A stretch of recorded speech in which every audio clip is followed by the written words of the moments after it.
Subscribe कीजिए हमारे channel नूर रज़ा को और बेल आइकन को प्रेस कीजिए जिससे आपको हमारी न्यू वीडियो की नोटिफिकेशन मिलती रहे। देखें गौसे पाक रदी अल्लाह ताला अन्हु के लुटाने की कैफियत भी देखें, सखावत का आलम क्या था,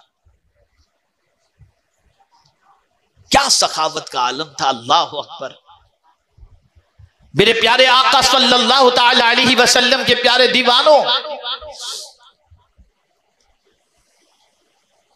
शिद्दते भूख की बुनियाद पर जब खाने के लिए कुछ बज़ाहिर नजर नहीं आ रहा था और कई दिनों का फाका था, तो जहां फुकरा बैठा करते थे गौसे पाक रज़ी अल्लाह ताला अन्हु वहां पहुंचते कि चलो वहां बैठ जाएं, कुछ खाने को नसीब हो जाएगा। वहां पहुंचे तो देखा बहुत पहले से फुकरा की बड़ी तादाद है। तो आपने सोचा अब यहां बैठ के क्या करूंगा, बेचारे जो पहले से मौजूद है उनके लिए परेशानी हो जाए। तो उठ के गए मस्जिद में चले गए। जब मस्जिद पहुंचे तो एक कोने में एक शख्स बैठा हुआ था। उसने अपनी जमील में से रोटी निकाली और खुश्क गोश्त निकाला, खाना शुरू किया। नजर गौसे पाक पर पड़ी, पहचानता नहीं था। तो उसने जैसे आमतौर पर लोग कहते हैं ना, आइए आप भी आ जाइए, उसने भी गौसे पाक से कहा आइए आप भी तशरीफ लाए। तो गौसे पाक ने फौरन पूछा आप कहां से तशरीफ लाए हैं? उसने कहा मैं जीलान से आया हूं। तो गौसे पाक ने फरमाया मैं भी तो जीलान का हूं। कहा आपका नाम? तो गौसे पाक ने फरमाया मेरा नाम अब्दुल कादिर जीलानी। मुझे माफ कर दीजिए, मुझे माफ कर दीजिए, मुझे माफ कर दीजिए। गौसे पाक ने ताज्जुब से पूछा कि कोई ऐसी बात नहीं हुई तुम मुझसे माफी मांग रहे हो? कहा हाँ, माफी इस चीज पर मांग रहा हूं कि जब मैं जीलान से चला, बोले मैं भी जीलान का रहने वाला हूं, जब मैं जीलान से चला था ना तो चलते वक्त आपकी वालिदा ने मुझे आपके लिए 40 दिनार दिए थे कि मेरा बेटा अब्दुल कादिर भी वहां पर है बगदाद में, मेरे बेटे से अगर मुलाकात हो तो तुम ये दे देना। लेकिन यहां कहत पड़ा हुआ था और मेरी रकम भी सब खत्म हो गई थी, तो माफ करना मैंने ये रोटी और सालन जो खरीदा है ना, गोश्त, ये आप ही के पैसे से मैंने खरीदा है। तो हुजूर मुझे माफ कर दीजिए, ये बाकी रकम आप ले लीजिए। तवज्जो चाहूंगा, सखावत किसको कहते हैं समझो। गौसे पाक ने बराए नाम उससे लिया, बराए नाम, और बकद्रे जरूरत बाकी रकम भी उसको दे दी और फरमाया तू मुसाफिर है, तू मुसाफिर है, तो रख ले, तुझे जरूरत पेश आएगी तो ये पैसे काम आएंगे। हम तो फकीर लोग हैं, हमारा तो अल्लाह मालिक है।